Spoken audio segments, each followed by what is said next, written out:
All right. Good evening, everybody, and welcome to the FedVac meeting. My name is Juan Tran, Chair of the committee, and on my right is Committee Member Paul McDaniel, Council Member Susan Honda. On my left, Committee Member Jack Dovey. Welcome back. Thank you. And Mr. J.W. Viv Himmers Hotel, and Lydia. Welcome. Okay, first order of business, do we have any public comments? We have no public comments. We don't have anything. Thank you. I like that. We kind of fly below the radar. Okay. Don't get too comfortable. All right, we are moving on to committee business. The first item is item A, approval of summary minutes for September 2024. I move adoption. Second. We have a motion and a second to adopt the summary minutes for September 2024. All in favor, please say aye. Aye. Aye. Matter pass 3-0. Thank you. We are moving on to item B, 2025 Senior Advisory Commission Annual Work Plan. Amy, welcome. Hi. Good afternoon, Committee Chair Tran, Committee Members Dovey, McDaniel, and members of the Council. My name is Amy Glandon. I'm here tonight on behalf of the Senior Advisory Commission to present their 2025 Annual Work Plan.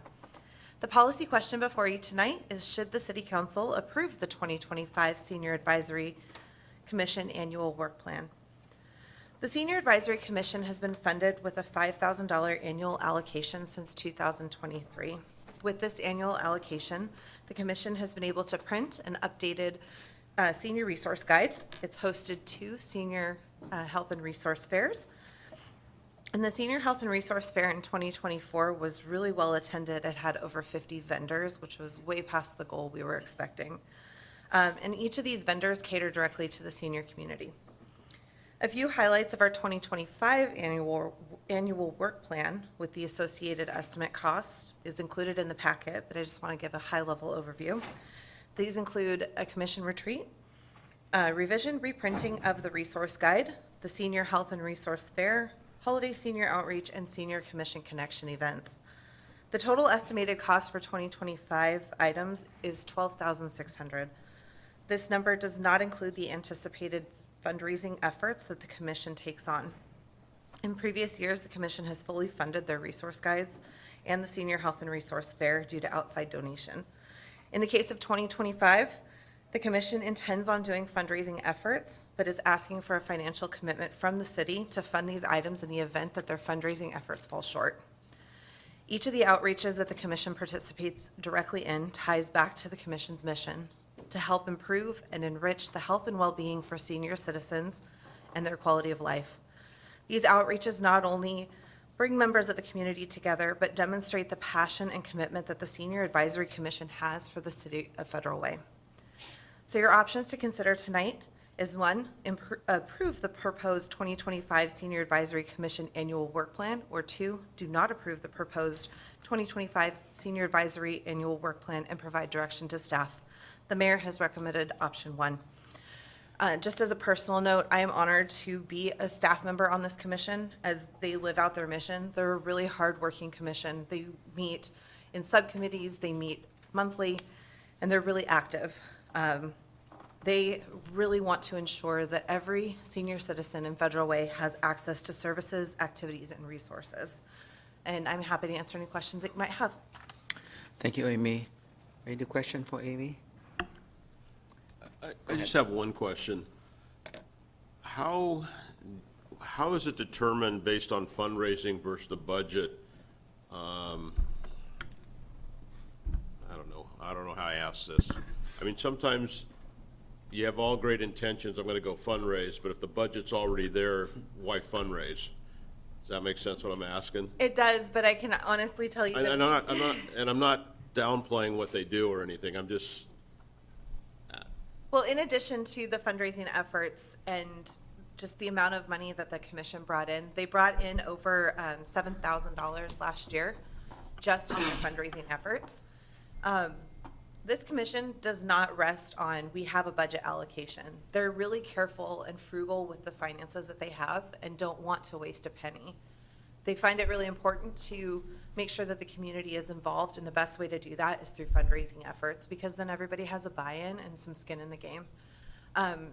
Like I said, in this, we're really just asking for the city to make a financial commitment that if they fall short, the city will step in. I do not anticipate having a problem. We have already started our efforts for 2025 Senior Health and Resource Fair, and we already have financial commitments from multiple sponsors and vendors. Okay, thank you. Can I add to that? Go ahead, please. I believe that we already have this level of expense built into the budget, and we've also forecasted fundraising revenue. Now, in cases of real estate excise tax, when the revenue doesn't come in, we course correct. In this case, it's not that material. I think you can go ahead and focus on the work plan and assume the budget's there. You're approving the expenses when you do the budget. Paul? Okay. Yeah, questions kind of go on top of that one. So 12,600 is what the estimated cost for everything. If you guys were to bring in an extra 5,000 in fundraising, how would that new budget be used? Like, where would the 5,000 be allocated? Is it a rollover, or would you guys utilize it into this budget? So it is a rollover. What we've had is an excess of around 2,000 each year for our Senior Health and Resource Fair, and we've been able to roll it into next year with the following year, which has allowed us to expand and do more with our budget. So it wouldn't change what we're doing on this plan. It would just allow us the freedom to make it a little bit bigger, a little bit better, a little more tailored. Okay, so if we had fundraising that was beyond what the estimated expenses were, unless the expenses go up, you would just be rolling it over to the next year cycle? Exactly. Okay, thank you. Except I need to contradict that, I'm afraid. We've got this level of expenses in the budget, and we have forecasted revenue in the budget, and one does not depend on the other at this level.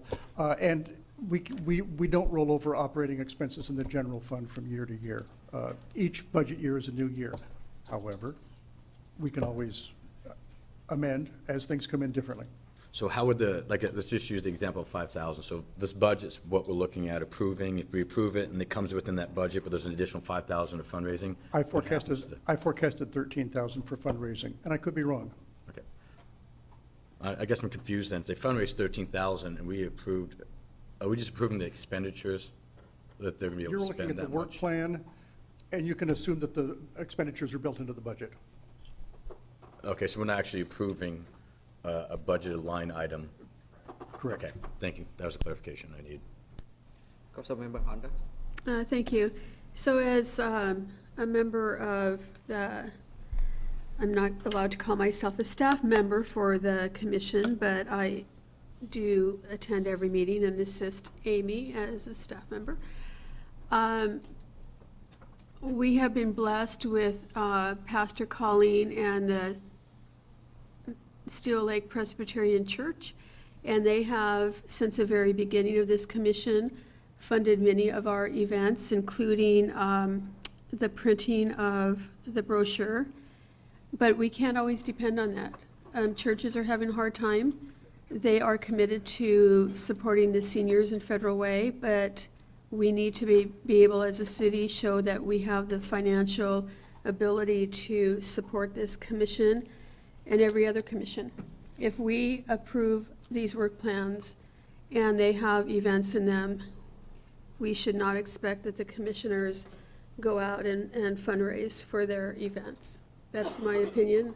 As someone who served many years on 2 commissions and someone who's working very closely with this commission, I appreciate the fact that these people go out and work really hard to get the funding to do what they want to do, but it should not be a requirement to be on a commission and to have an event that they need to fundraise, especially if we as a council approve the work plans with the events in them. Thank you. I just want to say thank you, Amy, for your work with the commission.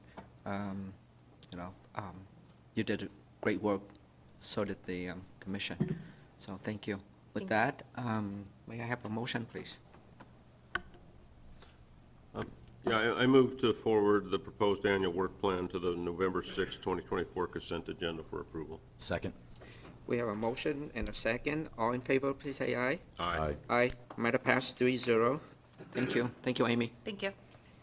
We are moving on to item C, Federal Way Community Center locker room renovation, request for bid.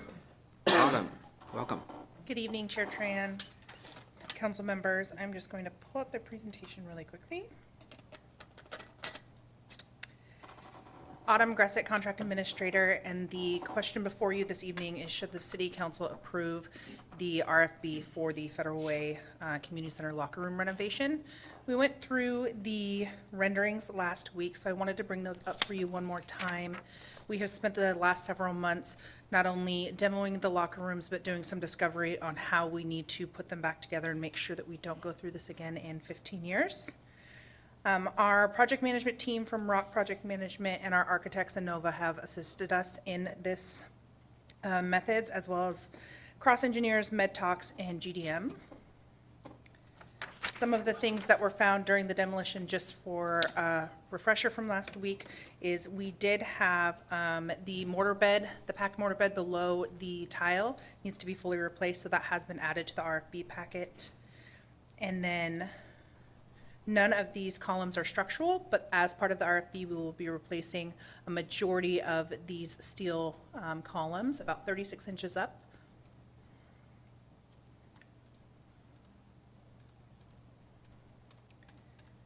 And just as a quick refresher from last week as well, part of this RFB packet that we will be going out for includes the renderings and the design details, with the different design details of the hexagon tile behind a lot of the mirrors, and then the picket tile through a lot of the different restrooms, and then the resin flooring all the way through the 6-inch cove base.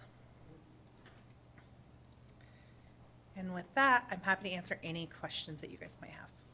Thank you. Any question? Paul? Yeah, I thought they did a pretty good presentation. It was brief because of time requirements, but it was Yeah. pretty good. Do we have, does the staff have a feeling that we're going to be close to budget on this one? Or is it going to be one of those, we have no clue until we get proposals back?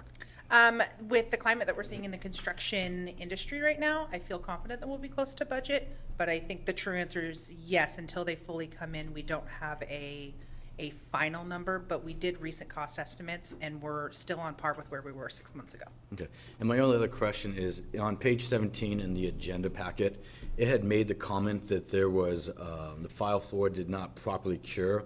My understanding is that wasn't the mortar we didn't properly cure, is that they did not actually follow the building requirements and have a separate piece in between them. So is this correct, or was what the gentleman had mentioned? It's a little bit of both, because they didn't have a true vapor barrier for waterproofing there. It allowed for a lot of that water intrusion.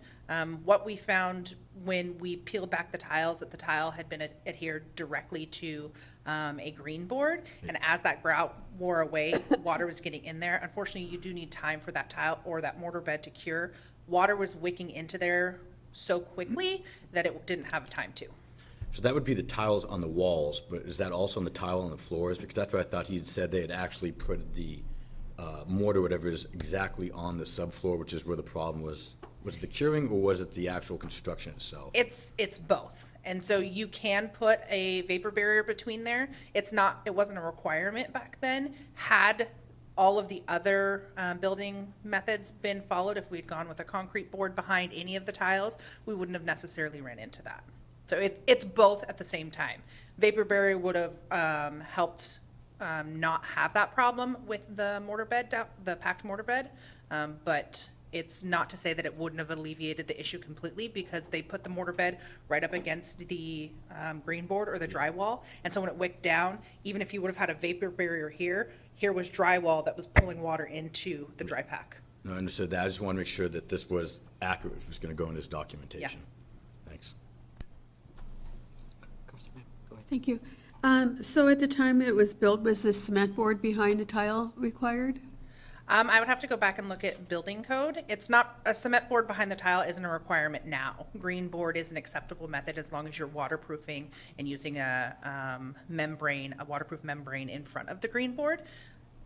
But something was probably required. Something was missing, correct, yes. So when did the demolition of the locker rooms finish? We finished July 19th, I believe. I could go back and double check and send you that exact date. But because we had to finish demoing the mortar bed and the tile on the floors, it extended us out about 6 weeks. So it finished in July, or it finished 6 weeks after July? No, in July. We were supposed to be done at the beginning of June. So, so my question is, so we're going out for a bid to have someone finish the work and complete this so that we can get back in and use these rooms. Correct. Why wasn't that done sooner? We have,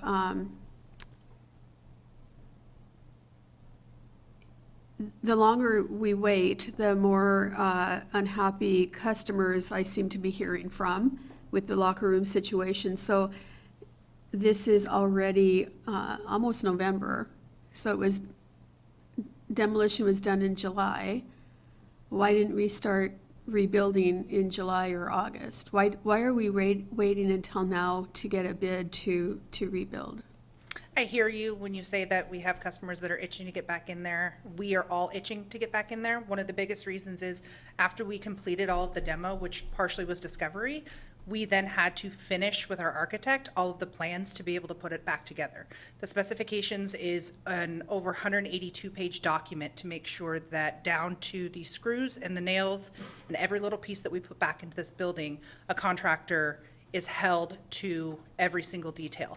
That unfortunately couldn't be finished as soon as demo was happening. It took us through September to even finish with addendums and have mechanical double checked, have another mold test done, and then be able to finish the specifications. So that is one of the reasons. So when do you anticipate getting, if this council goes along with this tonight and then at the next council meeting, when do you anticipate getting the work started?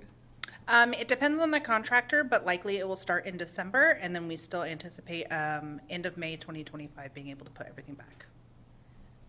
Will there be a penalty for the contractor if they're not done in May of 2025?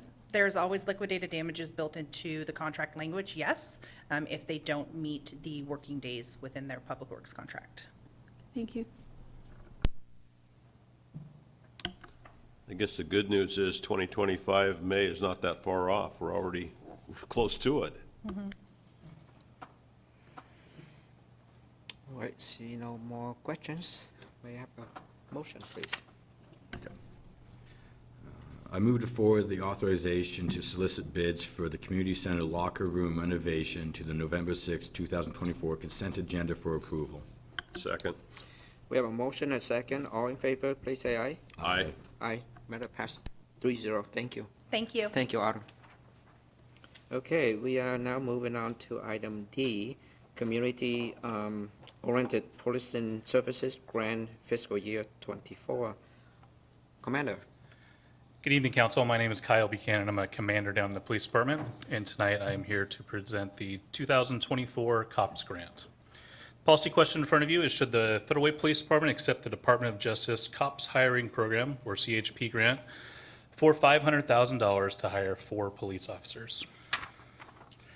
The city was awarded this grant for $500,000 from the COPS Hiring Program, which will be allocated to the police department for the hiring of 4 police officers. The CHP awards provide up to 75% of the approved entry-level salaries and fringe benefits of full-time officers for 36 months, with a minimum 25% local cash match requirement and a maximum federal share of $125,000 per officer position. Awards are 5 years long to allow time for recruitment and hiring before the 36 months of salary funding begins. The COPS hiring program is designed to reduce crime and advance public safety through community policing by providing direct support to state, local, and tribal law enforcement agencies nationwide. And the funding supports the hiring of career law enforcement officers to increase an agency's community policing capacity and crime prevention efforts. With the acceptance of this grant and the addition of 4 police officers, the number of the commission staff in the Federal Way Police Department would increase to 154, and the ratio of police officers would be 1.51 officers per 1,000 inhabitants. Happy to answer any questions that you may have for me. Thank you, Commander. Go ahead. I just have one question. Congratulations on getting the grant. I Thank mean, how many cities and departments apply for these, and how fortunate are we to actually win this award? So this year, the COPS office received 573 applications. They awarded 235 awards. Okay, good, thank you. That's a good honor. Yes. Lydia? Yeah, so this is a grant for 500,000. So when it runs out, are officers like in jeopardy of losing their job? Are they contract? Or how No. does it work? They remain here at the City of Federal Way, and then the city is then responsible for paying their salaries. Thanks. To pick After- up the 75% that was coming from the federal government, the city is then responsible for covering the whole salary at that point. Okay. Okay, now I have a follow-up question, but go ahead. Okay. Paul? Yeah. So this grant right here, I believe this is the one, there's 4 officers, but we have 3 officers that are currently in the budget for this next cycle. Is that 3 of the 4 officers mentioned here, or is this cycle for the next budget? I believe there's 3 officers and 1 lieutenant position, so a total of 4. And so this would cover those 4 positions, the total amount of officers that we would be hiring, the 1 lieutenant and 3 officer positions. So if the hire is a lieutenant, it's classified as a new officer then? Yes, So it's just the position itself that it fills, not an actual? yes, that's correct. You are correct on that. I think Director Groom has something to add as well. Yeah, when I was working with the mayor and the chief to figure out how we could shoehorn 4 positions into the budget, we staggered the hire in the budget so that the lieutenant starts in 2025, 3 officers start in 26. 2026. And it's likely that we would have new officers coming in so that as vacancies roll, we would be able to make sure that we maintain the eligibility. So I believe that the COPS grant would cover the officers in 2026 for the first year. It's a 3-year grant, and it would carry forward into the next biennium as well. Okay. Did that contradict anything you said? I don't believe so. Okay, thank you. Yeah. And then just so. I'm trying to be supportive. Yeah, so I'm actually understanding this one better now. So it's 5 years, so anytime within the 5 years, we can do a hire that this will cover then, correct? And the 3 years starts at that point? Yes, that is correct. Okay, and then what happens when we have a hire, they go to the academy, they don't make it through, or they go in, they come here, they don't make it, or something happens within the 3-year time frame? Do we recycle that money for another rehire, or how does the money get used at that point? Yeah, you're correct with the recycling the money for a rehire. We just apply that money to another person. It's those 4 positions, so we can take, if someone fails out for whatever reason, we can take another hire and put them into that 4th position, if that makes sense. That makes sense. And then, does the 3 years start when they actually become a full-time hire and not past all the probational periods, or does it start when they go into the academy? Sorry, which 3-year are you talking about? The actual 3 years when the grant actually kicks in and we receive funding to reimburse us for the cost up to 75%. Does that actually, the reimbursement start when they become a full-fledged officer and pass all background and probation, or does it start the moment they go into the academy? I believe it's the moment of hire, as soon as we hire them. Thank you. Susan? Thank you. How many officers are we allocated for now? 150. And how many do we have? Right now, I believe we're about 5 or so down, so about 145. So we have 145 officers working for us right now. That includes officers that are hired and either waiting to go to the academy or in the academy or in training. So I don't have the numbers of actual solo officers out there right now. That includes hired officers at this time.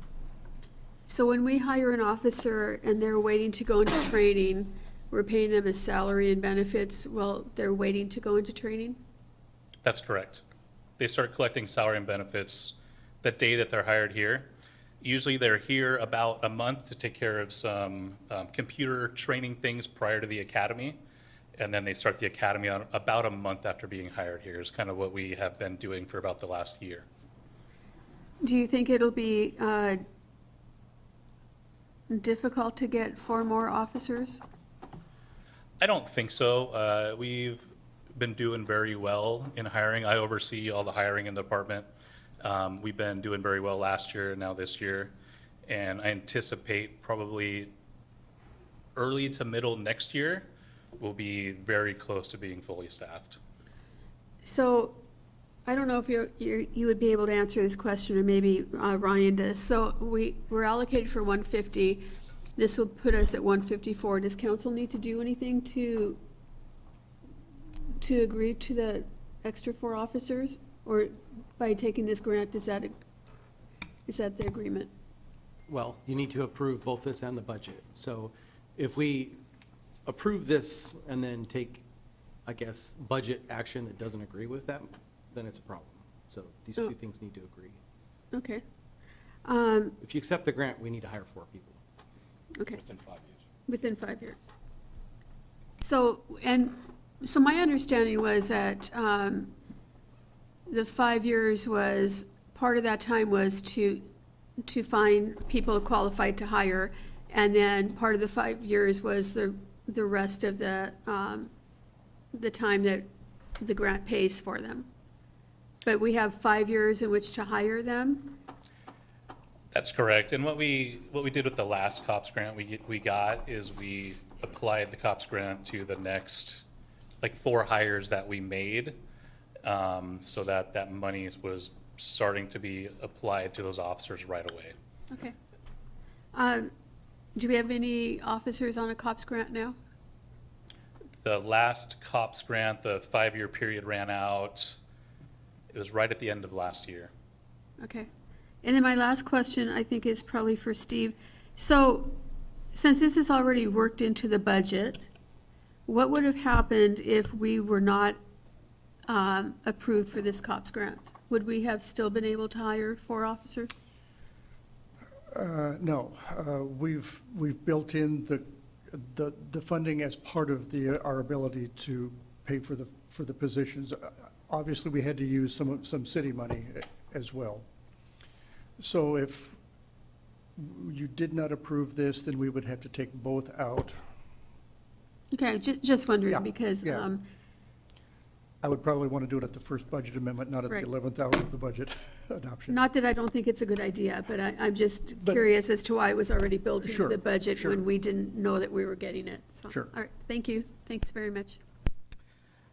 Well, thank you for being here. I just have 2 questions. The first one is, so let's say in the future, for whatever reason, our budget does not allow us to continue to keep these officers. Are we obligated, after 5 years, we have to continue to keep them on payroll? I'm not sure about that. I have to go back and read through this again and look at the fine details. Director Grimm, are you familiar with those details in here? I'm not. I- But I would imagine that we would want to be extending an offer to police officers who really want to work here and they believe that we will be a sustainable city, and I think we are a fiscally sustainable city. Times are pretty thin right now, but you're asking a question beyond the next biennium, and I'm having trouble forecasting the current one. Okay, so let me follow up another questions. I think Councilmember Honda already asked this question, but I just want to hear it again. So if we approve this, do we have the money to pay for the 25% that we're supposed to? We do, it's Chip built, in. we do, it's built into the budget. We do? Yeah. Okay, thank you. Oh, Mr. Dovey? I want to ask the question a different way. My understanding is in the budget, we've allocated dollars to hire a lieutenant and 3 officers. This grant is not, this actually makes it more affordable because we don't have to have all that money because the federal government's going to pay 500,000 of it. Is that correct? If we're going to do something anyway and we get outside money, it's a Yeah. benefit to us. If we don't Sure. take the money, we're going to spend the money anyway. If we take the money, it frees up money for something else potentially, correct? Right. And will you say no? Oh, I understood that if we didn't approve it, that we were not going to hire these 4 officers. The COPS grant pays for part of the salaries. The city's going to pay for the rest. If you didn't do it, we would take the COPS grant out, take the salaries out, and that would free up But the something. COPS grant isn't in the budget already, is It is. It is. We, Oh, I guess I missed that meeting. Yeah. no, I think we all missed that. Okay, Well, so this COPS grant. is- normally we don't budget grants, but due to the We- recurring nature of this and the high probability, yeah. So it was anticipated in the budget that we were going to get the COPS grant? Yeah. Okay. I wasn't aware of that, but I know I understand. I don't think any of us were aware Okay, of that. thank you. But I do know when many councils ago, when I was on here, we took COPS grant, and the rules were, and they may be different now, you have to keep those officers on for the period of the time, but after the 5 years or whatever, it's a whole new game, so I don't think we have to worry. 3 years. We have to worry about 3 or 5 years, something like that. Okay, well, that clears it up a lot, thank you. It seems like after 5 years, the normal attrition with retirees and stuff like that I mean, it's not a matter that all of a sudden we'd have to lay somebody off after 5 years, even if we didn't have the funding, because there'd be, it just means that we wouldn't be hiring people to replace people who had retired or left for other reasons. Oh, it's kind of the same concept. Okay. All right. I move to forward the proposed grant acceptance to the November 6, 2024 consent agenda for approval. I'll second that. We have a motion as a second. All in favor, please say aye. Aye. Aye. This matter passed 3-0. Thank you, Commander. Thank you. All right, we are moving on to item E. This is for discussion only. Economic Development Monthly Update. Ms. Tanya Carter, welcome.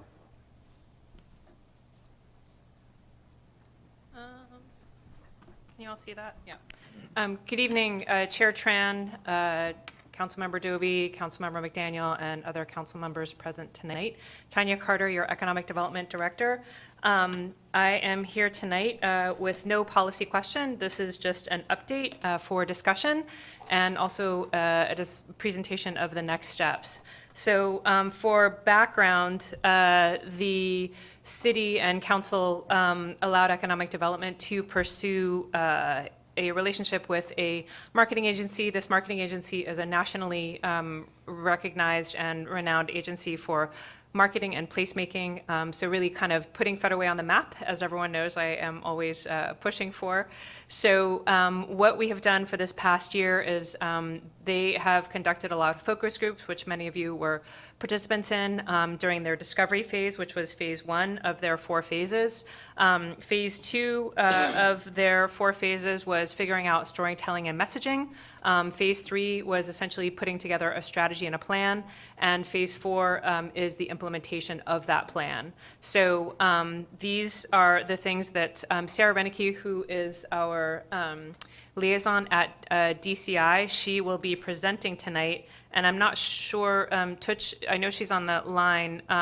Sarah, do you want to share screen and present, or do you want to have me advance? Yeah, I'm happy to share screen, and hi everyone. Thanks for having me this evening. I will just launch into screen share right now if that works for everyone. And if you guys can just let me know if this is going to work. Should be going into slideshow mode here in just a second. Is everybody seeing that okay? Yes. Yep. Okay, fabulous. Tanya, do you want me to take it from here? Yep, go ahead. All right, well, good evening. As Tanya said, my name's Sarah Reinecke. I'm a vice president at DCI, which stands for Development Counselors International, and just pleased to be back here with you after several months of getting the opportunity to work with your good city. As a way of quick overview, and just as a quick reminder, as Tanya mentioned, we are a national marketing firm. We specialize in economic development, talent attraction, and tourism marketing. We have been in this business for 64 years. We've represented more than 500 destinations around the globe, whether that's cities, states, or regions. We've got almost 90 of us that are place marketers that are spread across the country, with our headquarters in New York and then another small office in Denver. I'm actually based in Western Colorado myself. And as Tanya said, sometimes it's helpful to see this kind of overview. So I'll just kind of quickly go through this and add a little bit more to Tanya's story there of our project overview. You know, we came on board, I believe back in March. We started with what we call a research and discovery phase, because we really believe that all great marketing is rooted in research. And so we started with an on-the-ground immersion tour by our team. I was there personally. We conducted a series of focus groups there on the ground. We then also conducted a series of virtual focus groups with several real estate brokers and developers throughout the Pacific Northwest. We did a key talent target market identification. We reviewed existing reports and marketing materials. We conducted a media audit of how Federal Way is portrayed in the media. We did a marketing and messaging audit just to see how Federal Way has been talking about itself prior to this. And then we culminated the research phase with a SWOT analysis, which I'll show you here momentarily. As Tanya mentioned, phase 2 then moved into that storytelling and messaging campaign. Storytelling is such a key component of marketing. We really want to get everyone in Federal Way singing from the same song sheet, is what we always like to say. And then we moved into the development of a multi-year marketing strategy, really looking at the best bet recommendations for Federal Way to get Federal Way on the map, as Tanya likes to say, identifying timeline and budget in addition to those key marketing recommendations. And then, of course, always keeping the key performance indicators in mind for how you track success. The implementation phase is where we are right now. We presented that final marketing strategy, and then we moved immediately into some of the implementation that we saw as most crucial, and that is the development of some collateral, where we're using some new research, some data, additional data that we've collected to build that collateral that you can really use to help sell and promote the city of Federal Way. So I'll get into that here in a second as well, but just building on that research recap, we were there in April. We had 3 60-minute in-person focus groups with 21 participants. So some of you might have even been present there. Local business operators and residents, several city council members attended. We also had a 1-hour meeting with the mayor. And then, as I mentioned, we conducted a virtual focus group that had a series of brokers and developers. So Highmark, Kidder Matthews, and MJR were in attendance. We then did additional virtual interviews with regional brokers and developers, and then that media audit and target talent market ID, as I had mentioned. So what were the key findings? You know, what did this research phase show? Number one, we did identify some perception challenges, and the real challenges is there's no concrete perception of Federal Way, which is why it's so important to get Federal Way on the map so that people stop asking, where is Federal Way? What is Federal Way? There was a lack of positive perceptions and several misperceptions that need to be addressed about Federal Way. Number two is that the developers and brokers did cite some development hurdles. They cited high impact fees, several rules and regulations that make it a challenge to develop in Federal Way. Number three is the strong assets that you have in your location, your connectivity, and your quality of life. They're frankly your strongest assets. And as you know, your proximity to Seattle and Tacoma, the respective ports there, the beautiful Puget Sound, SeaTac Airport, of course, as such a massive, great airport with nonstop flights to so many destinations. Those are prime business advantages. And plus, you have this affordable cost of both living, beautiful scenery, and ample green space, as well as a lower cost of doing business than bigger metros, especially like Seattle. And then number four culminates with what we see as an untapped potential for Federal Way. You're really on this brink of an exciting transformation with the more than $1.2 billion planned in large-scale developments, including Town Center 3 and the Sound Transit. So lots of infill opportunities, and really Federal Way is ripe for development. So here's that SWOT analysis, as I mentioned. I won't read all of this on the screen, but again, just to highlight those strengths, that strategic location, the quality of life, the cost, of operating there, doing business. Your global food scene is so great, and cost of living, especially relative to other metros. Moving on to weaknesses, Federal Way is really unknown and lacks an identity, so there's lots to do there. Lack of nightlife and breweries, lack of Class A office space, and no greenfield development opportunities are a few of the weaknesses there on the SWOT analysis. But when it comes to opportunities, a long list here, whether it is Town Center 3 and other short-term catalyst projects, a reimagining of the city, which I know you're already all working on with the new developments, lots of opportunities for urban infill, and lots of opportunity to really just promote your great diversity, quality of life, get the word out about Federal Way, and expand partnerships to promote Federal Way. Now, lastly, threats, which no city is immune to threats, right? There are some crime and misperceptions, kind of issues there. And then what we see is a lack of marketing and proactive storytelling. So really that could also be in the opportunity box because there is such an opportunity to tell your story. And then lack of market rate development and too much affordable housing. That in particular came from the developer broker audience. So that's just kind of a quick overview of the SWOT analysis, which we build everything upon. And then when we moved into phase 4, the implementation phase, as I said, and the storytelling phase is sort of the foundation of that, right? So key messaging is telling Federal Way's story. It's helping to get your story on the map. And the first goal there is to get everybody singing from the same song sheet. So we developed 6 key messages about Federal Way. I didn't include the full key messages here, but I'm sure Tanya would be pleased to share that with you as follow-up. But I'll just read the headlines here for you. And the first key message focuses on the strategic Pacific Northwest location. Number 2 is titled Massive Downtown Developments Underway. Number 3 is Poised for Growth and Development. Number 4 is Ample Green Spaces and Cultural Gems. Number 5 is a culinary mecca for global eats. And number 6 is celebrating rich cultural diversity. So then as we move into implementation and specifically collateral development, it's so important to build the pieces of collateral that you can actually use and have in your hands or have as digital downloads so that folks can become familiar with the City of Federal Way. So we collected data using both public and proprietary sources to be sure that the refreshed collateral pieces were up to date with statistics and facts and information. We then developed a key messages pocket guide, which I have a picture of on the next page.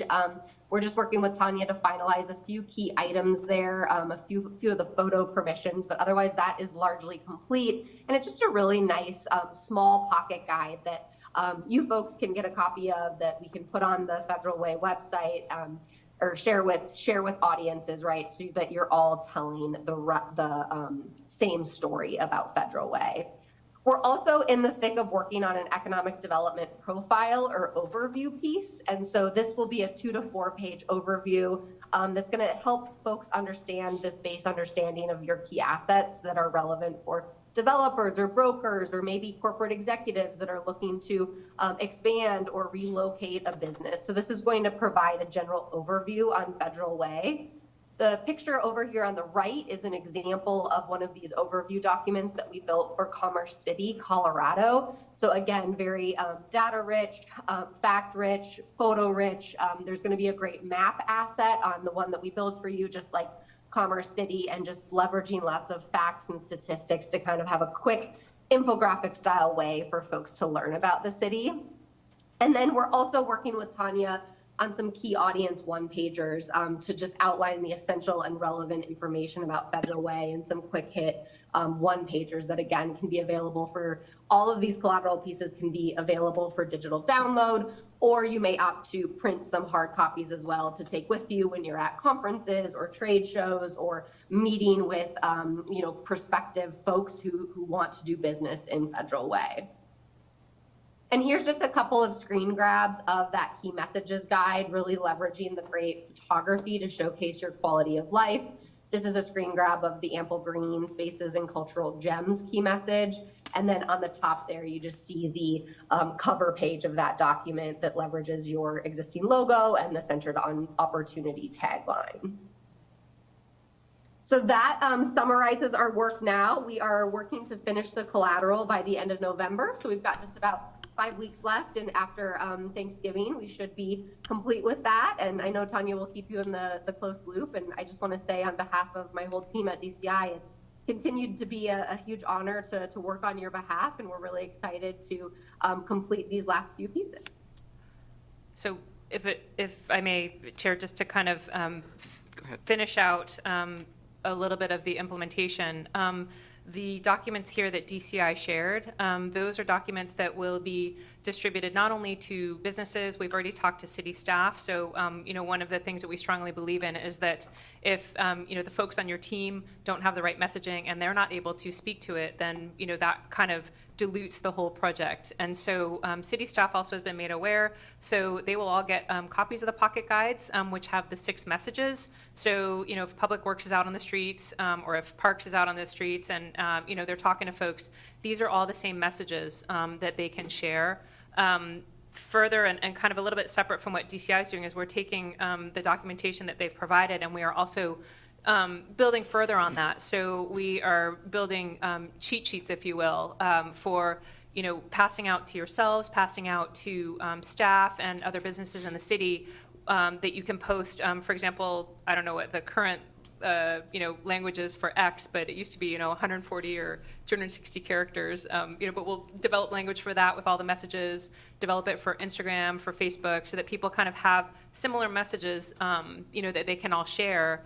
Then we're also working on the social media part of things. So we have, we're right in finalizing negotiations with a local agency to take all of this great messaging that DCI has created and build that into a 12-month social media campaign. So essentially what we will be doing there is feeding these messages on a consistent basis out to, the greater community, and the greater community would be, again, the investors, the developers, new businesses, tourists, just getting that message out. So this is not something, and it's a good thing, it's not necessarily something that you would see per se on a daily basis, because what I always say is if you're seeing it, we're doing our job wrong because you're not the target audience. We're trying to target a specific target audience. So it's also something that we can share with you. If you do want to see kind of the editorial calendar where we are posting that messaging, we can certainly share that with you in more detail. So that is going to be the next year that we will start to really see some metrics and start to be presenting some metrics at FEDRAC and also at Council, so that you can start to see this. What the goal is, right, is at the end of 12 months that we'll start to really see some market difference in what types of things are being shared out in the greater community, the region, the West Coast on Federal Way. Great. Thank you, Sarah Yes. and Tanya. Mr. Dovey?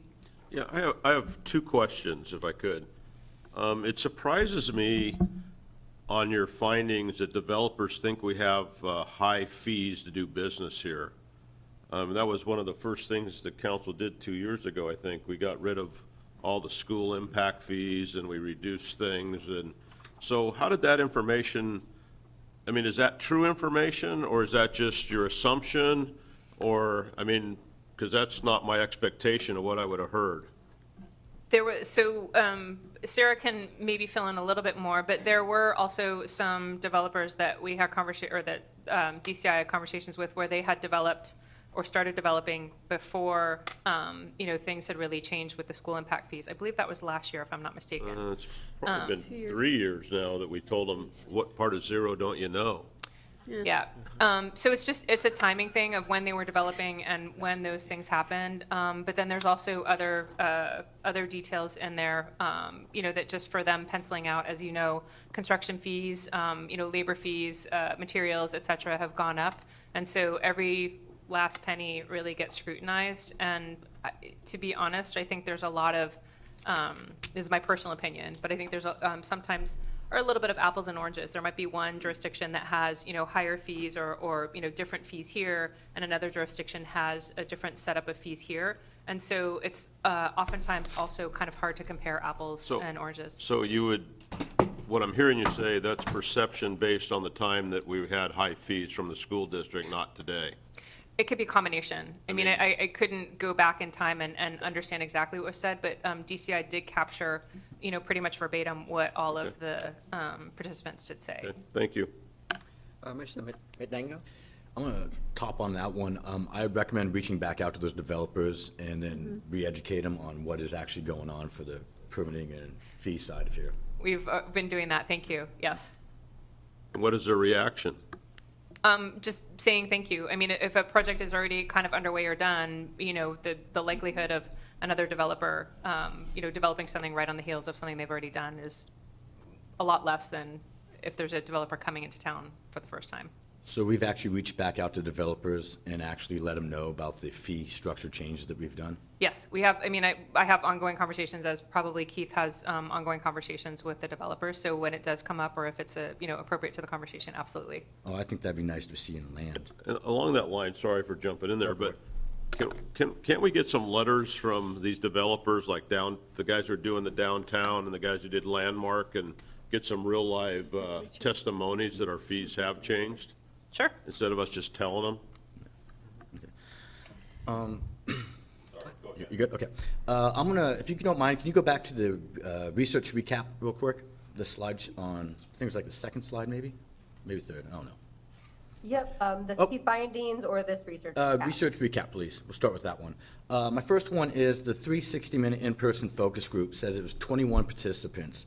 I know we have around 4,000 businesses, I believe, in the city. What was our reach-out method for those participants? And then how many of the 21 were actually businesses and not city council members or staff or something like that? I can get that data for you in the next couple days. It's not something that I have readily available for you, but it wasn't an outreach that we did to 4,000 businesses. Okay. It's something that was very focused on investors, developers, brokers, realtors, and then also a smattering of businesses. So 21 participants seems very small for three. Was it 21 per or 21 for the whole, all three of them combined? 21 for the focus groups. Yeah, Okay. I mean, there's also a time factor, there's also a scheduling factor. It's extremely complicated. This took probably 3 to 4 weeks to coordinate. So there's also those factors. It's definitely a big undertaking to create a focus group like this with the timing. I just know that the two business groups we went today were phenomenally, lots of people showed up and it was good participation, and I know it was more than 21 at both of them. So I just find that number to be a little smaller than I would have expected. And then the second one is actually a question on the SWOT underneath the weakness. What is greenfield development? So greenfield, there's urban infill and there's greenfield. So greenfield is essentially just if you were to make a blanket statement, if you were to go to Eastern Washington, there are just vast tracts of nothing, of fields, greenfields. So there's a lot more opportunity just for vast tracts of development, whereas when you get into a more urban environment, as we are here in essentially a metro area, there's more infill projects. So an infill project is, you have a lot of development and either one building gets, taken down and you have infill project that gets built there, or you have, maybe a small little piece of land here that's within an urban environment that gets developed or redeveloped. So that's the difference between urban infill and greenfield development. So like the Weyerhaeuser grassy area would be a greenfield in this definition? Yeah, it would be closer to that, but there are, pretty specific encumbrances on that property due to the concomitant agreement. So it's not like it's just a greenfield development that you can do whatever you want on that. So that's still, that's kind of like a middle thing where it is, you could say it's greenfield, but again, it's just a small tract of land, not that the whole 420 acres can just be developed as you like. So it's, there are greenfields there, but it's not an actual like greenfield development, which is where you just have a tract of land and you can, it's a blank slate. You can do whatever So you it's want. pretty much saying there's not enough, they're looking for more raw land to be developed. Like on in that's Eastern not been Washington, pre-developed. like if you were to go out to, I don't know, like the Moses Lake area, Gotcha. there's a lot of just, huge tracts of land. Okay. The second part is, so it sounds like we're having some developed handouts to be given out, small packets or whatever you guys are referring to them as. Pocket guides, yeah. Pocket guides. So those will be developed and sent out. And then you guys said you're going to be partnering with another company to do some Social media. Social media? Yep, social media, local, more closer here to town. So, an agency that has more experience, doing local social media. Because really what our challenge is that, you kind of got to get people in your house to know about who you are, what you're doing, before you can, kind of go outside of your house. Because if people start asking questions to the folks in the house and they don't know what to talk about, or they don't have an idea, or they don't have buy-in, or, don't really know, answers to the questions. Gotcha. So have we determined who that company will be yet? More or less, Okay. yes. And is that cost already baked into this particular project area? Yeah. So there's no extra cost involved in any of this. Okay, Yeah. thank you. It's already what council approved. Yeah. Mr. Chuck Walsh? All right. Initially, I was going to ask about the impact fees as well. I mean, because that seems like it's after the fact now, so, but next, back to the SWOT analysis. I don't know where else this is going to be shared, but just one terminology here on threats, lack of market rate development, dated housing, and too much affordable housing. I think that if we are going to share this anywhere else, instead of too much affordable housing, it should be too much low-income housing. We want affordable housing. Yep. There's too much low-income housing. And so I think that's just a bit of verbiage that No problem. needs to be Yep. changed in that if it's shared elsewhere. We can change on our end, and Tanya, just to clarify too for the team, as you might have been able to say this too, this SWOT analysis is internal and will not ever be shared externally. Okay. All right. It's available for public record, but it is not something that we're Yeah, presenting. I'd say even for the Yeah. public record, been then we shared. got to change Yeah, the terminology exactly. on that. Exactly. Yeah. So anyway, and then one of on the different steps, it mentioned on marketing strategy, the KPIs, how it's going to be measured. Mm-hmm. But it doesn't say what the KPIs are. What are the KPIs? How will this be measured? Which, I'm sorry, what were you referring Okay, to? back on the project overview page in, I can chime in there, Tanya, and then maybe you can go there too. So the KPIs are related to marketing tactics that will be implemented. So for example, like when the economic development 4-pager is available for download on your website, you could track downloads. But then, as Tanya mentioned, you'll be working with a local firm to implement the social media, the organic social media plan. There will be several, KPIs that you can track there as far as engagement and how your audience has grown, and the number of posts and the number of posts that can be engaged with. Tanya, do you want to kind of elaborate there Yeah. on this? Sarah, if you want specifics to there? go ahead and flip forward to the actual cover page of the pocket guide. So something concrete, the full implementation strategy has not been finalized, but just to give you some examples, we had discussions 2 weeks ago with Greater Seattle Partners. To my knowledge, we are one of the only cities, if not except for maybe Seattle, Bellevue, one of the only cities that has this type of a pocket guide. So they are very interested to not only put this on their website, and so Greater Seattle Partners is our regional business attraction organization. So they literally are receiving delegations and going on trips to attract businesses from all over the world. Akin to our Choose Washington ad that we have in there for, the remainder of this year and beginning of next year, this will not only go on Greater Seattle Partners website, which is seen by, way higher level than us. So, at a state level and at a national level, they will also be taking these pocket guides on their delegation trips. So these are things that they will be distributing. And as Sarah alluded to, it's also something that will be on their website, so we can track how many eyeballs are actually seeing this. So that for us is an incredible multiplier to be able to have that on their website and be one of the only cities that does have that. They also have the ability then to push that out to, for example, other organizations. The Seattle Chamber also has,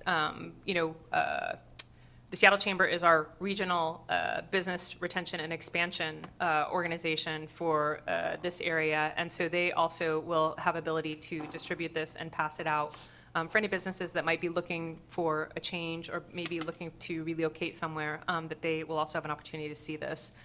And in addition, every month at our FedRAC updates, we will be providing, as the social media gets underway, those updates for you on, impressions, reach, and kind of click-throughs and activations with any promotions that we have. Okay. Does that answer your question? All right, yeah, pretty well. So it'll mostly be KPIs associated with social media and. Absolutely, Okay. absolutely, All right. yes. So you'll see that every month. You'll be experts at the end of this year on any kind of KPI that is around for marketing. All right, thank you. Thank you for your work on this, and thank you, Sarah. Thank you for having me. Thank you. So what were the cities that were the competitor cities that you compared us to under the threats? We didn't compare to specific competitor cities as part of this. This is just based on our general national marketing expertise. And so this would be other cities that are more well-known in Washington, for example, and in the Pacific Northwest, based on the conversations that we had with those developers. And so it's just that piece of the SWOT analysis is more so pertaining to getting the word out and being sure that Federal Way speaks loudly and sort of goes on the microphone to talk about your assets and attributes, so that because as you know, cities across the country are heavily marketing and promoting. So you've got a lot of competition across the country. So it's just more so about getting your message out. So what were those cities? So what were the cities that, It's more I know just it a says broad competitor, but it statement there. doesn't tell me what It wasn't an cities. audit of any specific cities. pardon, I didn't hear what you said, I'm sorry. It's more just a broad statement there that there are several other competitor cities in general speaking terms. We did not audit specific cities. So are we talking about cities with the same population as us, with the same demographics as us? Or are we talking about the Bellevues and the Redmonds or Tacoma or, Sarah, can I jump in here as well? Yeah, please. It's also having a lot to do with the target audience. So essentially, what we're trying to do is we're talking to a certain target audience. So investors, developers, new businesses, what are the things that those types of businesses and organizations see as strengths, as weaknesses, as threats? And so that's more what it's about, is figuring out and knowing your target audience. So when you speak to your target audience, what do they consider a concern? And so in the conversations with the focus groups, in those discussions, these are discussions that came up, all of the, the 4 boxes there, and understanding what the target audience wants, needs, or finds a concern or finds a benefit. That's where those discussions were bucketed. okay.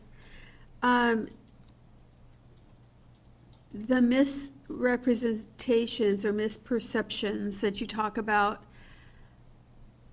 can you share some of those with us? I I think think like what Yep, we were go ahead. talking about with the impact fees is one where that's perhaps that's a misperception, or it's a opportunity to educate that audience on that, for example, or the fact that the unknown to me just is an opportunity that anytime a place is unknown, there are going to be misperceptions because there's not enough understanding of what a destination truly offers, what it's like. So it's really that opportunity to put Federal Way on the map, to speak more loudly, and to tell your story through marketing. So when we have council meetings and we have members of the public who stand up at the podium and, say things, about Federal Way, good or bad, how does that impact the misperceptions of Federal Way? That's a much bigger discussion. That's a much more complicated discussion. So essentially, in most simplest terms, the city has never done any kind of a positive promotion, campaign. And by positive promotion, that means everything from educating city staff on what all the great points are. So, educating everyone on what do we want to talk about. Then also making sure that we're getting positive messages from all of our departments in a coordinated way out into the public. Also at a most fundamental is understanding, how does the public consume information? So, for example, I'm not, putting any numbers behind this, but just as an example, if on a consistent basis, year on year, we have public meetings with council, and there are 10 people that attend and maybe 2 people that watch it, at any given time, that's not going to have as much of an impact or make any kind of impact on misperceptions as if consistently in the news year over year and on the channels that people are consistently on, like for hours a day, that there are negative messages getting out there. And so what our job is right now is to, I think Sarah mentioned it, everybody sing from the same sheet of music. So many of you were at our business district meetings today, and one of the things that we stressed in the second business meeting was this is a we. This is a, hey, if someone was speaking poorly about your kid, you would probably fight back and say, hey, no, that's not true. My kid, is great at this, they're awesome, right? That's where we as a collective city have to start sharing those messages. And that's really what we're working towards, is giving the messages that everybody can sing from the same sheet of paper and start to really, pepper the record, if you will, with positive, correct messages to dispel all the misconceptions. People will make up things in a void, is really what it boils down to. Okay, so the April focus groups, were those the ones held at the PAC? Mhm. So when there were, 21 participants, one of the focus groups, at least that I was at, there were probably 4 or 5 people from one company. So are those all counted individually, or is that counted as one group from one company? Those were counted individually because they all had different positions. They came from different departments, different regions, and different walks of life. So that was also what we were trying to go for is, for example, I believe you're probably referring to Children's Hospital. And we are really focusing on healthcare businesses and the healthcare industry. And so we really wanted to make sure that anyone who is in that industry was as well represented as possible, because they do have wealth of experience, backgrounds, and knowledge. Okay, I have 2 more questions. One is there a ratio of affordable housing to market rate housing that developers look for? I can't answer that, but I can certainly look into it for you. Okay, I mean, since it was brought up apparently by developers. It's a more detailed question, and it changes from developer to developer from time to time, and also from which project, so I can certainly look into that for you. I mean, certainly Sound Transit is looking to put quite a bit of affordable housing, lower income housing on their properties. And I'm just, a little concerned that if that's something that developers are thinking that we have too much of, and we're trying to get more developers here, how are we going to handle that? So, great discussion, but also words, I think sometimes definitions of words might be a little confused. So that is something I'm happy to circle back with. Low income, affordable, all those are, have specific definitions. And so I think that, just to make sure what we're all talking about, they could have used a different terminology. I wasn't, privy to all of the conversations, and I don't remember them. So they could have been using a term affordable when they really meant low income, and so interchangeable, and we can certainly circle back on that. Okay, and then my last statement is, I believe you said that you're going to share all this information with the Seattle Chamber, the Greater Seattle Chamber? So the Seattle Chamber has 2 functions. It's a chamber, but it has also been designated by King County as the regional ADO, which is the Business Retention Organization. So Greater Seattle Partners is our regional business attraction organization for this entire region, including 3 counties. And then the Seattle Chamber is also, in addition to them being the Seattle Chamber, they are the regional ADO, which was as designated by King County. So that means that they support all 39 cities in King County with business retention and expansion, and we meet on a monthly basis, all 39 cities, with the Seattle Chamber as kind of our leader. And I don't want to get in trouble for asking this, but are we sharing this with our own local chamber too? I realize that This is all public record. They are welcome to any of this information. And, so they need to be watching this meeting then to get the information? They are welcome to this information at any time. And how would they get that information? How would they know that it's available? They can ask. Okay, thank you. All right. I just have a really one short questions. So when we doing the marketing for the people and company outside of this area, are we looking at maybe a 30-second, a minute video to promote our city? Absolutely. So we also have a grant from the Port of Seattle. And so this year, what we worked on was to start building more in our media library. So a lot of these pictures that you see here are part of our media library. So the photographer that we're working together with, he is also working on putting some short videos together of our assets. And so, will it be perfect and shiny and, a $200,000 production? No, unfortunately, as we know, we are very tight on budget. But if there's something kind of specific that you are going for that would be useful, I know that it's something that you've been asking for a while, would be happy to work with the photographer and build something out of what we have. And if we don't have it, there's another photographer who is kind of, that we're building a relationship with. And so if it's not something that we have in our library that we're building now, we can certainly work on getting that and putting something together for you. It's not going to be a Hollywood production, but happy to put something together that would be useful for you. Yeah.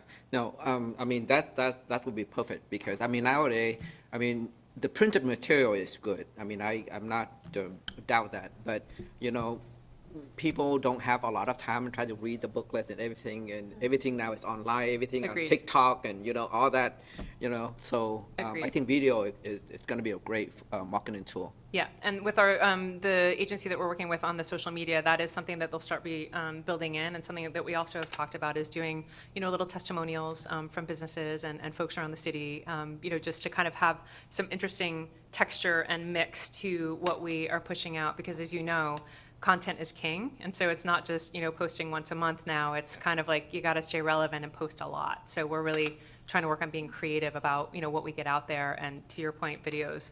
Those little 7-second or whatever they are now videos are big. Yeah, great. Well, Yeah. thank you. Absolutely. I want to add one thing on that one. I do know one of our recent police hires used to be a professional videographer, so did make videos, so you might want to talk to the chief on that one. Thank you. All right, Appreciate that. Thanks for that info. All right, anything else? As long as he doesn't film a episode of Cops. All right. Well, thank you. Sure. My pleasure. Thank you for listening. Thank you. All right, now we are moving on to item F, ordinance 2023-2024 biennial budget. You are not Chase. I You, put, Steve. It's the last one, isn't in a lapse of judgment several weeks ago, I approved a few days off for Chase. And so when we put together this agenda, I thought it would be really good to have him present, especially because he had had the bulk of the conversations with several other departments. However, when he was out last week, a few things changed at the last minute, so it just seemed unfair to throw the last minute changes at him. However, we are a team. I'm going to rely on him heavily, and so don't be shy, jump in as needed. The next item that we are going to be talking about is the biennial budget amendment. We are in the home stretch. We are in the last quarter. We're in October of the 2023-24 biennial budget. This is our last opportunity to make any changes to the budget, and that colors what we are doing. As you saw in your packet, this right here, this just summarizes the memo in your packet. What we wanted to do is we wanted to make sure that we forecasted the rest of the year and made sure that every fund had an adequate budget so that no matter what was going on, we would have every program stay within budget. So there was a few adjustments to be made. In terms of corrections, we found that there was a comp plan expense that was budgeted in the general fund, and we want to make sure that we have the right budgetary controls. So this was not under Keith Niven's control. This was under EJ's management, so we just had to do a transfer of budget from general fund to street fund to cover this one project. We had no new grants this quarter. We have no prior year carry forward. We have several items that we are pulling from fund balance. 4 out of 5 of these come from the Parks Department. This may be an issue of timing. The Alderbrook Park Trail overlay, that was not in the budget, and they wanted to greenlight that. It may be carried forward. However, because they need to start spending, we wanted to get that into the budget. The Federal Way Community Center had some expenditures. We were looking at, they were experiencing some things like increased minimum wage. And they were forecasting their revenues. To make sure that we end the year within budget, it's not finance's job to tell them how to manage their program. We just want to make sure that they manage both their current budget and their fund balances. And so they wanted to pull $450,000 from the Parks and Trails Fund. That was easy to do. They have a boiler repair that they want to manage, same exact thing. Thomas in the IT department noticed that there was an annual fee, was the permit for My Building Permit, which is one of the pieces of software that we use in our permitting department.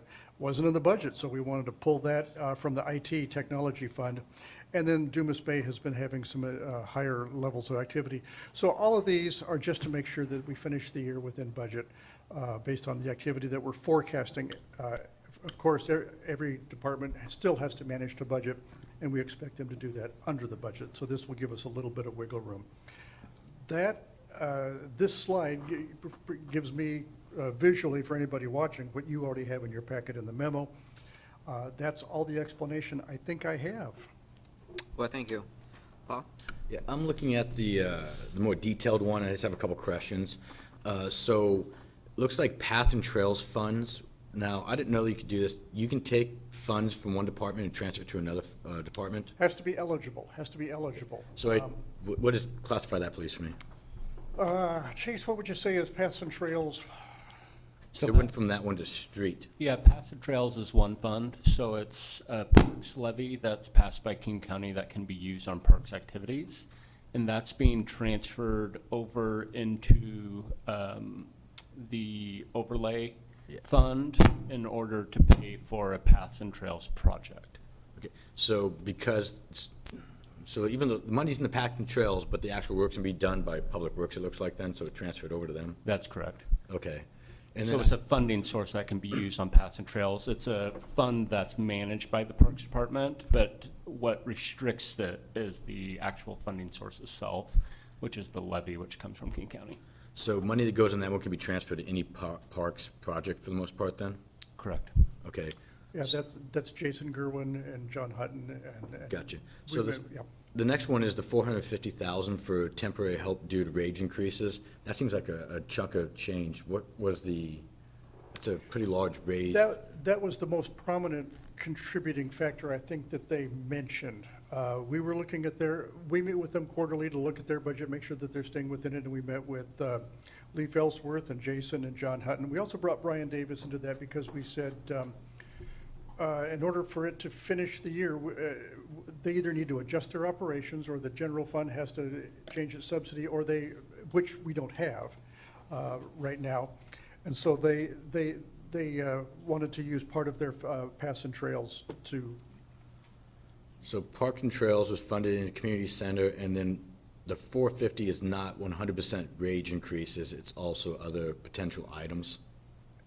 Yeah, it's a combination of their revenue and all of their operating expenses, right. All right, I might ask for more information outside of this on that one. And then the only other one I had was the reduction in asphalt trail repairs, 130,000. Are we just putting that one off to a later date, or what is the understanding for that one? It's out of the park CIP fund. I don't see that one. Chase, do you see that one? What, Yeah, so that was, Oh, I see. essentially it was moving the project from there into the 102.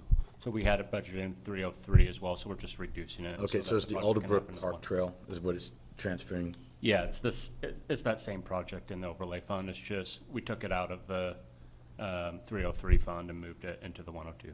Okay, thank you. Susan? See, I told you I couldn't do it without Chase, because when we start juggling stuff to make things work, Well, it might be the last time, so we better No, get it all done. Sometimes it takes a little bit of problem solving, and we have to use the operational staff, the guys in parks, along with the team in finance to make things work. Maybe we can call a friend when he's not here. On the Dumas Bay expenditures, so $65,000 for greater activity levels, would they not have had greater income levels then too, to cover that? I think their income has been up, but we're also relying on forecast. Part of this might be insurance. Do you happen to recall? I mean, we were talking to Davey about that, and I think last quarter we might have bumped up both their revenues and expenses, and this time we were just shoring up their expenses to make sure that we don't go over budget at the end of the year. But then at the end of the year, if they have any funding left over, it goes back, Goes back to their fund balance, that's correct, because no department gets to keep any money and roll it over. right. I mean, we used to, Capital expenditures can roll forward because of the nature of capital projects. Sometimes those, as a rule, those go over multiple years, but operating, there's no such thing as operating carryovers, except if you've got obligations for purchase orders, where we've already obligated the city, we'll carry that forward. That's the first thing that comes to mind. Yeah, okay, thank you. certainly. And since there was so much discussion on the Elderbrook Trail, I'll just, well, John's not here, Jason's not here, but it's beautiful. I can tell you everything I know about it, but that's nothing, yeah. It is beautiful. It is great. It's right in my neighborhood, and I guess maybe it will soon be called the Cona Trail. I don't know. Well, So, but anyway, it's. And actually, I'm reminded, we in accounting, everything's numbers on paper, except when we do get out and see things and talk to people, and we do try to do that, yeah. Yeah. So anyway. That's why we're here, right? Wait, ready? I move to forward the proposed ordinance to the public hearing in the first reading of November 6th, 2024 council meeting. Second. We have a motion and second. All in favor, please say aye. Aye. Aye. The matter passed 3-0. Thank you. You have the next one too, right? Yes, sir, I do. Resolution 2025 fee schedule. Fee schedule, and this, again, I would say Chase did the bulk of the work reaching out to all, we polled all of the departments and said, this is where we need to adjust our schedule, our fee schedule. And we rely on a lot of departments to tell us what's going on. The very first item covers a lot of ground and several fees, because several departments do have fees that are based upon the Consumer Price Index. We use the CPI for Seattle, Tacoma, Bellevue, and so that alone, there's an annual fee adjustment that I think is baked into a lot of them. Outside of that, really, we have an animal license section where that department wants to align with nearby cities. That makes a lot of sense. There's a new fee category they're calling a collaboration meeting fee. That's a little bit of a, I mean, some fees are too big, some are too small. If you've got a project that's not complex enough for a pre-application meeting, but it's too large for just a simple counter visit, why they needed a Goldilocks category, they're calling it a collaboration meeting fee. It's found in Section 7, and I think it's their attempt to be a little bit more customer-friendly and fair to all concerned.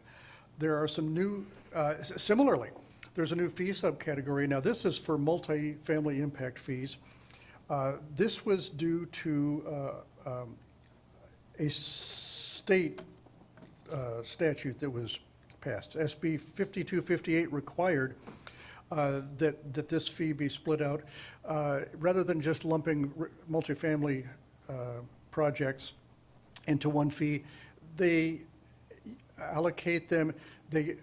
I think some of the methodology looks at the number of rooms. It used to use the number of doors to calculate it, but now what they're doing is they're estimating the number of residents, and because they're allocating it then on trip generation, they're actually using traffic when they calculate the fee, and they've got a whole binder that calculates the dollar amount.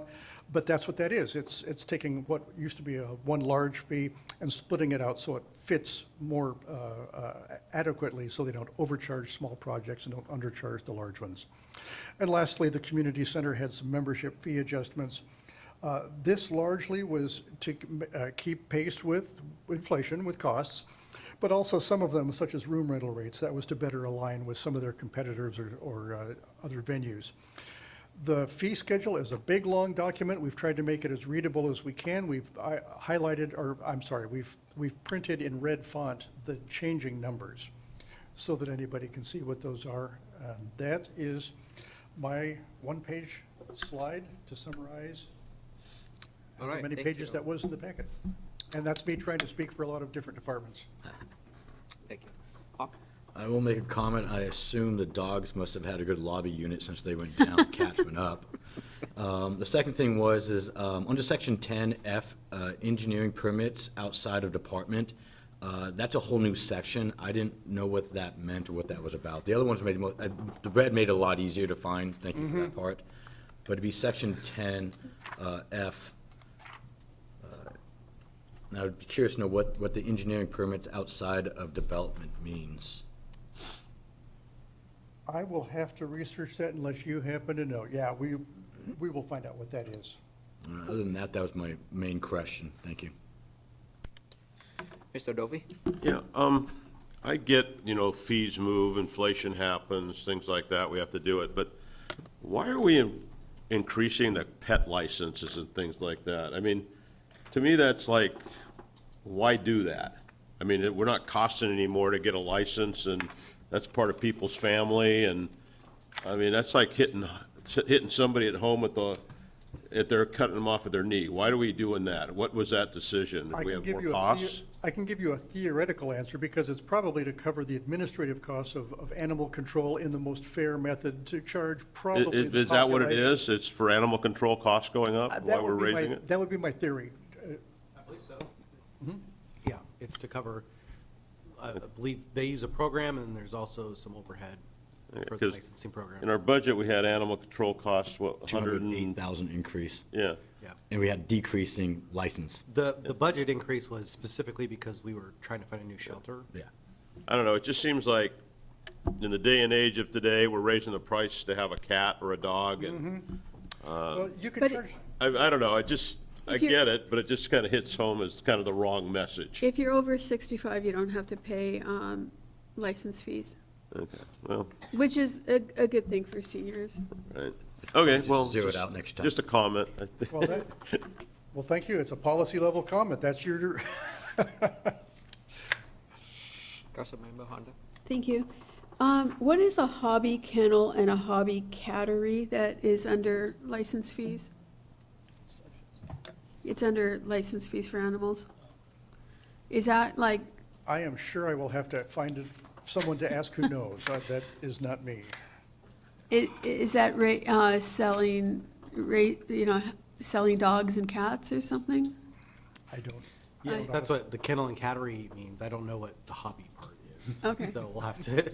That's what look it that up and says. get back. Yeah, I'm not sure what the. I would, Okay. I would guess that it's as differentiated from someone running a commercial business, breeding, but that's me guessing. I'm the It's- accounting guy. I'll, This is all for people selling animals, so it's probably an in-home business, but I'm Okay. not sure. We'll It would, yeah, I'm sure if I'm asking the question, someone else is looking at it. Under room rental rates for the community center, because the community center is so in flux right now with everything going on with the locker rooms, I would propose that we don't raise those rates, those rental fees, until we get everything settled down and back to normal at the community center.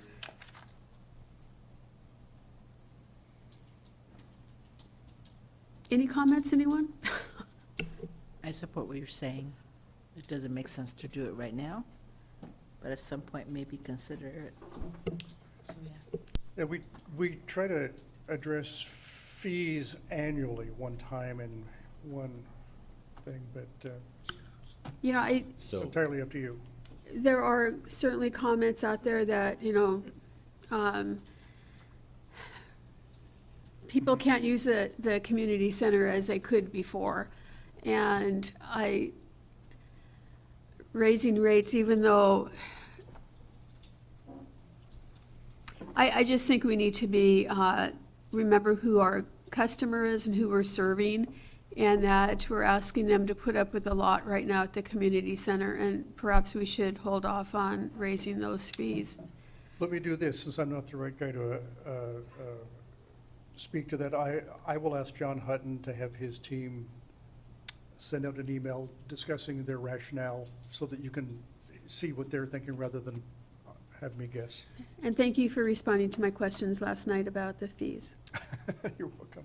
Could you also, in the response you're going to send us, show us how much revenue is actually generated off of these and what the increase would have been if last year's numbers were increased by this too? Got it. Thank you. We ready? All right, I have a question on that one. Since we're looking at having maybe an adjustment, do we want to put this consent or business, or how would you guys want to move forward with this? Ryan, I'm okay with business. either way? Whatever the committee wants. I'd say If do it's on consent. consent, it can always be pulled. Yeah, Not sure. Just save it from being pulled? yeah. All right. If you put it on business, I mean- we will absolutely have a presentation ready and. Which is fair to, I mean. We can add the cats and dogs to that one too, then. If you're going to pull it from consent, it should just go on business so that staff is prepared for it. All right, I'd rather do that then. I got one more question if I could. Go And ahead. when we look at, again, it's a small number and it's a small thing, but when we're looking at licenses for cats and dogs and things like that, and if you're over 65, you don't have to have a license. But You have to have a license, you don't pay. yeah, but you don't have to pay. So my question is, how many licenses, how many people actually have, what percent actually get licenses? You make I mean- that question. Because, I mean, we're raising it a couple bucks, which is not the issue, but if we don't have, maybe we should be reducing it if you get a license so we get more people to do it. I mean, it seems, You know, one time, several years ago, before the city started licensing dogs and cats, King County did. And I remember in my neighborhood, someone from King County was knocking on every door looking for cats and dogs. And I found it to be so offensive that someone would spend the time to do that. I hope the city doesn't do that. I haven't heard that the city does that. I would But hope we wouldn't do that. very, very offensive that Maybe we King should County go would around have and give done that. paper, the little bags to people that walk their dogs, That's but, a nice idea. but, I don't know, I mean, I was walking up my dogs when the person was in the neighborhood and he stopped me walking my dogs. It's like, So just as a reference to that, the budget actually has that number, and 23 is 1,122, 24 is 834, the estimate in 25 to be 712, and then 26 to be 610. So that gives you an idea on that one. I'm glad you found that in the budget. I looked at it earlier. I don't know. All right, Okay, ready? so we are moving this to business then? I go reckon ahead. done. Okay. Do we add for, just Ryan, real quick, do I add for approval or just to business agenda? It For doesn't, discussion. either way, it doesn't Okay, matter. thank you. I move to forward the proposed resolution to the November 6, 2024 business agenda. Second. Okay, we have a motion and a second. All in favor, please say aye. Aye. This matter passed 3-0. Steve, could you please contact the department's heads that involved with the question from the council and then get back to us before? It would be my Next. pleasure to delegate the questions. Thank you, sir. I have an answer on the hobby cattery and kennel, looking it up. It's somebody who has unaltered cats or dogs, more than 5 or 6 of them, that raise them not for commercial purposes, but as a hobby. But they are raising them for non-commercial hobby purposes. So anyway. The things you learn in a finance discussion. so they're not selling animals, they're just raising animals. That they're just raising animals, and in most of the ordinance, it says that they can occasionally sell one, but I mean, it's Oh, okay. it's not for commercial purposes. Interesting, okay, thank you. Well, thank you. We all learned something. It's Okay. amazing what Mr. Google can find. Okay, we have 2 items left. We are now moving on to item H, AP voucher, September 16, 2024 to October 15, 2024, and payroll voucher from September 1st, 2024 to September 30, 2024.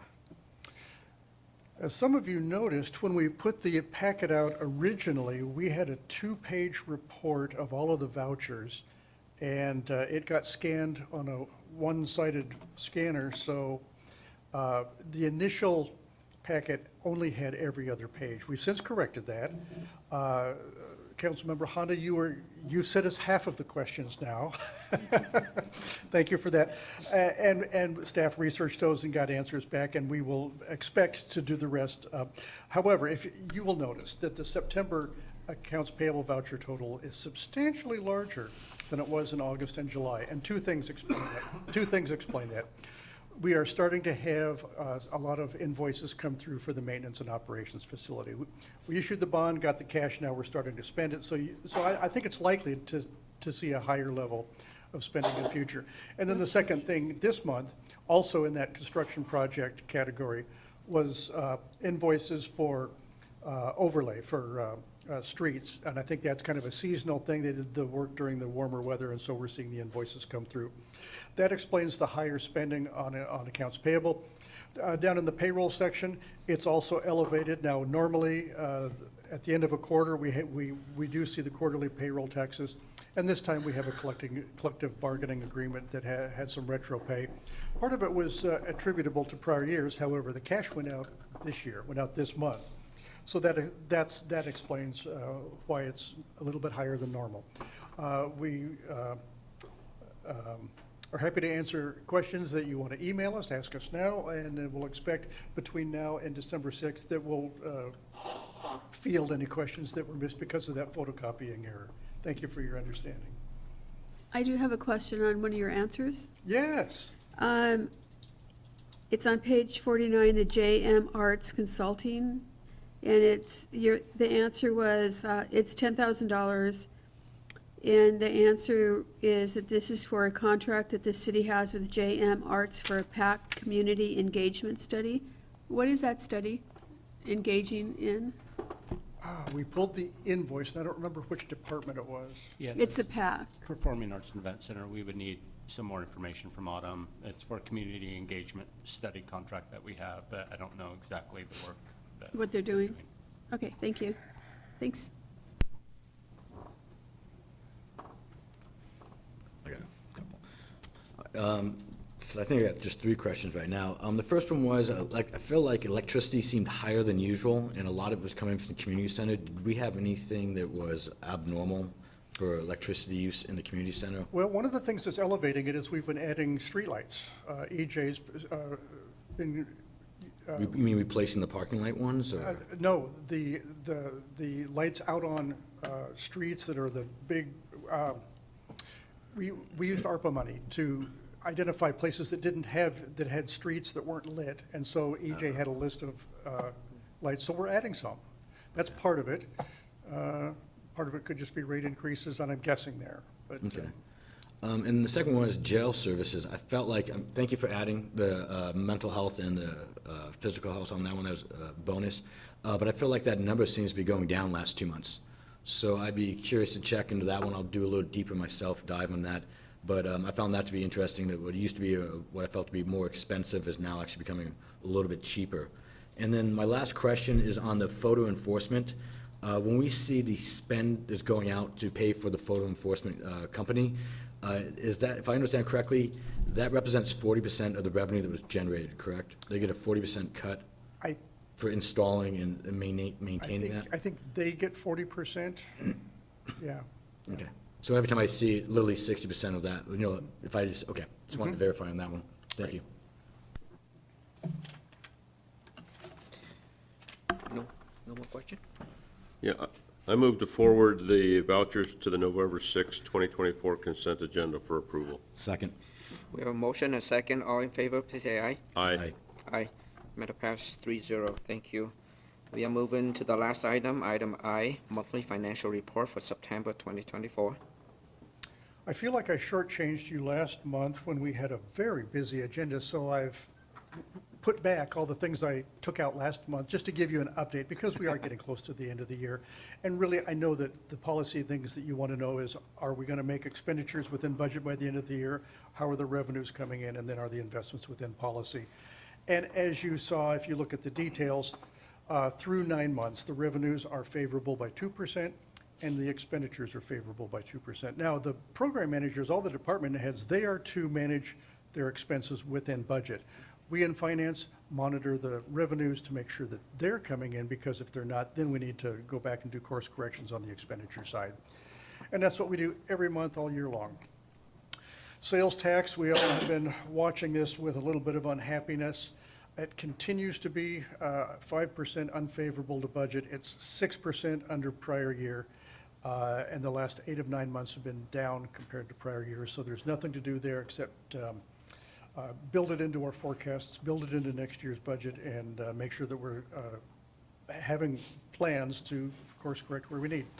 Permit fees continue to be well above budget and below last year. I think last year was obviously an exceptionally high year. So the fact that we're not doing as good as prior year is interesting, but it is above budget. But 10 of 11 months consistently have been below the same month prior year. Property tax revenues, we don't have any reason to think that it won't just finish exactly as levied by the county. The only variances during the year are generally pertaining to timing. I report this just to make sure that, because it's a $12 million revenue, I don't want to leave it out of our report. 10 of 11, I'm not sure that one's true. I think that might have been copied from the sales tax one. Real estate excise tax, this one has been significantly down, but there have been some bright spots. Only 2 out of 3 of the last months, 6 of the 9 past months. We've had a few months where it has been up above prior year, and again, the Federal Reserve dropped its target rate. I'll come up with it. We expect the target rate to continue to fall in future months, so we will just keep watching to see if this recovers.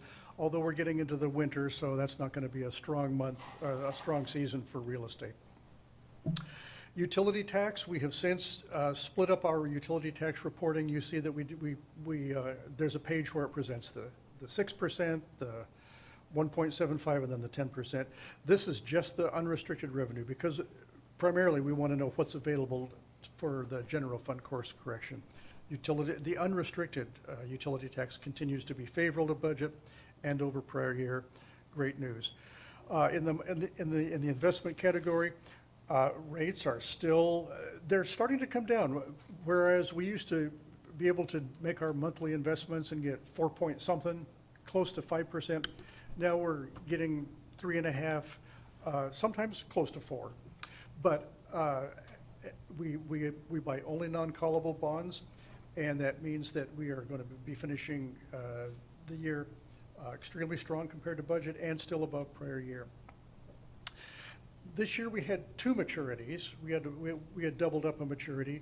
One was earning 5%, one was earning 0.5%. So that's just an indicator that we bought the 0.5% one 5 years ago, and then the 5%, that's a fairly recent one.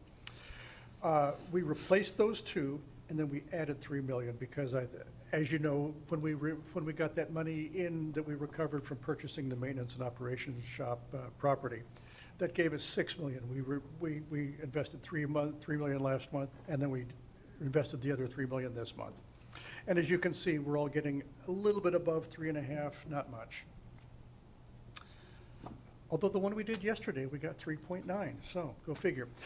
This cash balance history that I have shown you, blue represents our investments. You can see the last couple of months, it's ticked up to $72 million that we've got invested into long-term debt issues. Our yellow and checking account is always fairly stable. The 2 red bars, that's the bond proceeds. Now, technically, we have that invested in our local government investment pool, which you see here. Can I ask a question, Steve? Yes. Wouldn't that go back to that graph? Yes. Wouldn't it be, the pink is because of the the new building we're building, correct? Yes, I yes. think the graph should be different. That's kind of sets a stage that we have a way lot more money than we do, although because it's not free cash to use. I I've mean, got $157 million I yeah, have to but account for it. but we don't.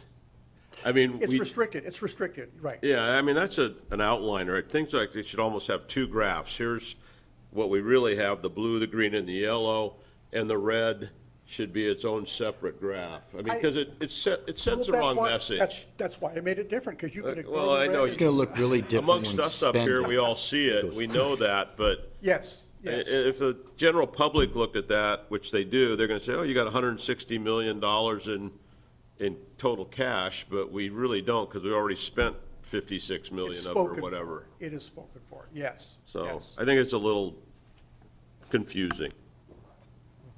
That is my mission in life, to make complicated things simple, and you're telling me I've missed. I would take that out of there, make it different.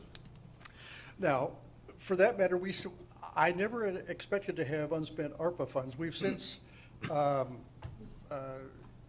reported that we've reported to Treasury that we spent it all on public safety. So we've taken care of our compliance reporting. However, you and I know that the projects still haven't been completed. So we still have $8.7 million unspent. We have a page in your financial report that shows project by project.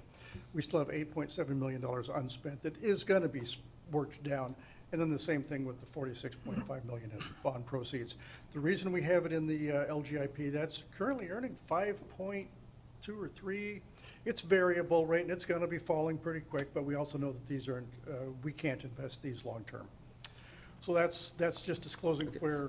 Again, I don't want to be the guy bringing it up, but Yeah, we, yeah, you do. the 8.7 million, we spent it. You came to us and we said we're going to put it to public safety or pay officers.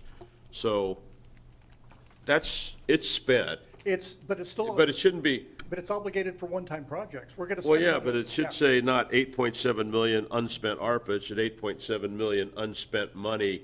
On one-time projects. On And one-time stop- projects, And 'cause- stop using that label. Stop using that name, because we already spent it. That's clear enough direction. I think Maybe nobody else feels strongly like that, but we don't have Curious that to see money. what happens to the overflow of the unspent. If we have under budget ones, there's another question of that money too. Thank you for your feedback. Last thing I have is just a project process update. We are advancing with our financial system replacement. We've been working with Thomas's staff, and we have got demos being scheduled in early December. We had 5 bidders that proposed to have us look at their software. 3 of them did not have any city clients in the state of Washington. Some were just trying to get their foothold nationwide. So we've narrowed it down to 2, of which a lot of Washington cities also use. So we aren't sticking our neck out being a guinea pig. We also have a good network of IT and finance people to talk to, so we can ask about those who are ahead of us on their implementation. As you know, on the budget, we're getting close to the final adoption, I trust, the November 6th and November 19th. And also, may I take this opportunity to thank Chase and Tutch. Their last day, they have been recruited. Under my own protest, I'm opposed to them leaving. However, you always applaud people advancing their careers, and it turns out City of Federal Way is evidently a good city to have on your resume. I have so appreciated their support. The next FedRec meeting is going to look a little different.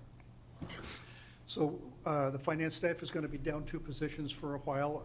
We are having more frequent huddles and communication. We have a positive, warm department. It's a good place to work. All evidence to the contrary. HR might be doing interviews to see what's going on, if maybe that what I tell you isn't quite that. And we, with those of us that are left, we are going to be looking towards closing the year and getting ready for the next year's audit. So I wanted to finish with that. That's what's happening in our department behind the scenes. Thank you, Steve. I have 2 questions. Go ahead. Thank you. So on the first page, it says that Expenditures and transfers out are favorable to year-to-date budget due to timing of ARPA spending and police officer position vacancies. Can you explain that a little bit? Because you put this on here quite often. If we only have 4 or 5 police officer positions vacant, I don't see how that could be, make this such a positive. Sure, absolutely. ARPA first, we got a grant of $19.2 million, and we still have $8.7 million that we haven't spent. Cumulatively, 9 months through the year, we took everything that was unspent and we budgeted it, and so what's unspent contributes to that as a positive variance. With the police officer vacancies, and to be honest, it's not just police officers. I think we're seeing vacancies across the city, but that's a cumulative savings across 9 months. So right now, we've got 5 vacancies. That's this month. I'm reporting the savings, but we've budgeted full staffing. So it's police vacancies that we've had all year. Yeah. That add, so it's not per month. Sure, when I look at that variance, I think, what are the biggest pieces that contribute to that? Yeah. All right. And then I have a request. With the maintenance and operations project, could we have a category that tracks just that project and the expenses, the monthly expenses for that, so that we can follow it more closely? Well, I'd have to check with Mr. Dovey, because that's that red bar that shows how much left. But yes, absolutely. Because in order to know how much of the bond proceeds I have to know what I've spent, so we can give that to you. You know, because I realized that in the vouchers, I mean, I was seeing Yes. here, there, and everywhere, and it would be so much easier just to track that project if they could be in one area. Absolutely. I've got the bond proceeds, I know what we've spent, and I know what's left, so I can. Thank you. Couple items. First one, actually, I want to go over the bond. So if my understanding is correct, the $6.5 million that we have sitting on the bond, we actually have that invested in the state at the moment. The 6.5 million. 46.5. I think that's what you had in the slide, 46.5 million. Yeah. So that's currently sitting in the state, correctly? Yes. Okay. Yes, absolutely, yes. Now, my understanding is the interest that is accrued by that can only be used for bond payment or for the project itself. That's correct. All right, and the interest is obviously a lot lower than the actual interest we pay on it, correct? I think the interest is higher. Is it? Currently, it's gonna go lower, but we got $200,000 in interest just, I think, in the month of 1 month, September. yeah. Yeah, Yeah. So because I'd be- it was earning 5.2, 5.3 on that balance. Yeah, I'd be curious to know when that one flips, for sure. And then also on the 8.7 million ARPA, not unspent, but ARPA money, my question on that one is, if I understand correctly, what's keeping our cash flow where it's supposed to be is that we haven't spent that money and understaffed due to positions just open in the city. When we have the rest of these projects that have been approved by council for the ARPA money completed, what happens to the, if there's any additional funds left over because they came in under budget? Originally, that went back into ARPA that this council then used for other projects who were on the list. What happens to that now? That's the purpose of the page that I give you monthly, to show the progress, because when they come in under budget, we need to come back to you and say, this is what's available. Now, is that partially what was in the budget that we were looking at for carryovers and also the ARPA, I don't know, what is the term we use for that? Yeah, I know, right. I'm still calling it ARPA because that's where it came from. But we asked for. Savings, I guess, ARPA But we asked. project savings. We asked to use the savings for the recruitment and retention bonus, the police cars, and the park track, was that what, or turf? Turf fields. Sacagawea or Sacagawea Park, something.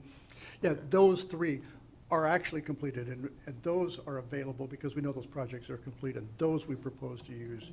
To use in the budget Yeah. to keep the funding correct? Okay. Right. And then anything new will be another discussion?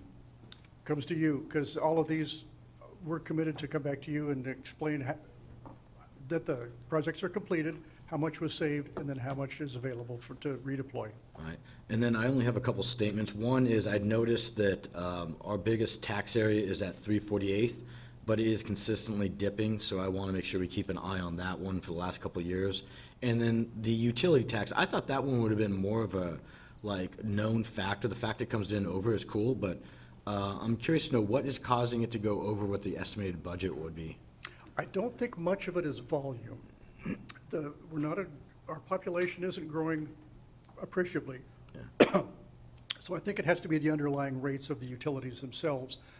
Our tax is on that. Oh, okay.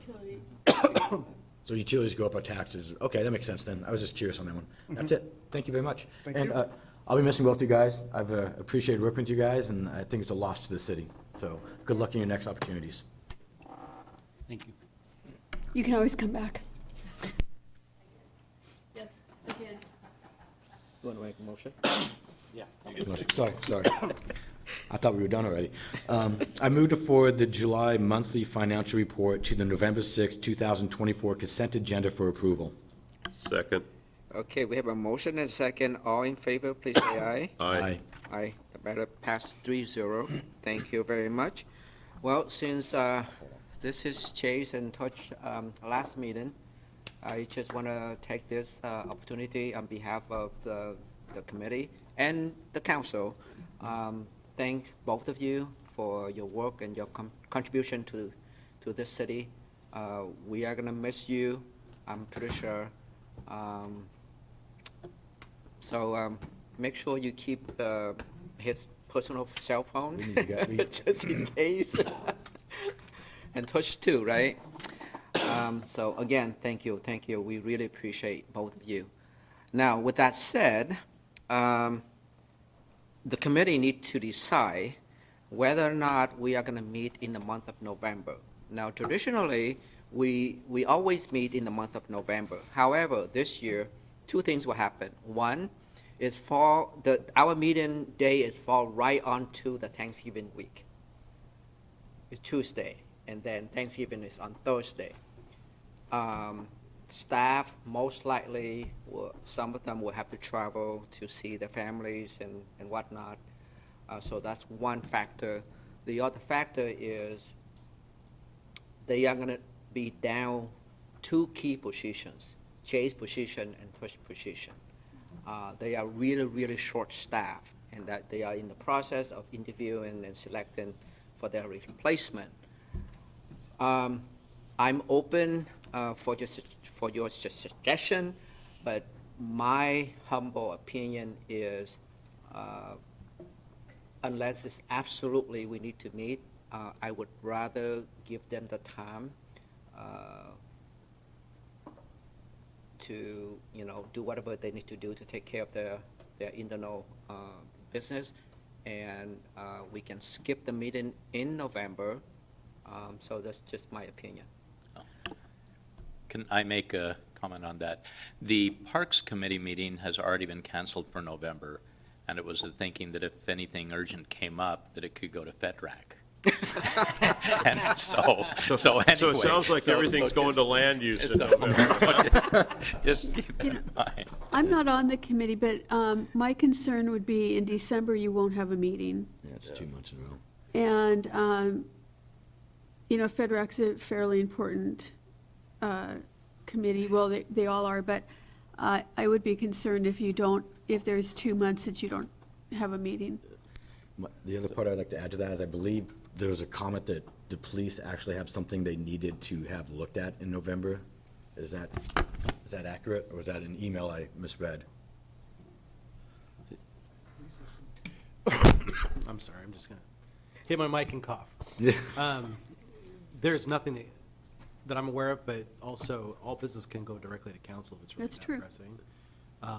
That said, I mean, the default is we're having the meeting. So unless council members are not going, I wouldn't take staff's ability to staff it into account. If council members are not going to be available and we can't make quorum, we should cancel the meeting.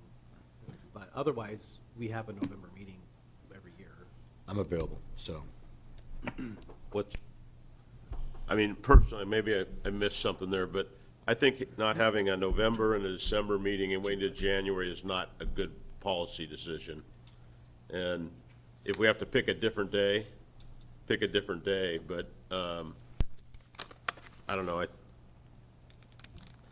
I don't agree with missing 2 meetings of FedRAC before finishing budget, going into December, and then all of a sudden we're in January.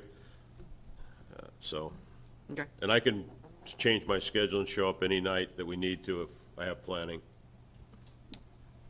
I'm in the same mindset. I mean, I'm here all month November. I'm leaving on the 30th. So I'm okay of, attending the meeting. It's just that I'm just worried about the short staffing. But if the committees want to meet, I'm okay with that. I guess my thing is, if there's nothing to meet about, why meet? But there's never nothing to meet about, so, There's always money being spent. yeah. Okay, with that, then we are going to meet on November 26th at 5 p.m. in this room. Right? And it can be a speedy meeting, Huh? fast meeting. Fast meeting, okay. All right, with that, our meeting is adjourned. Thank you, everybody.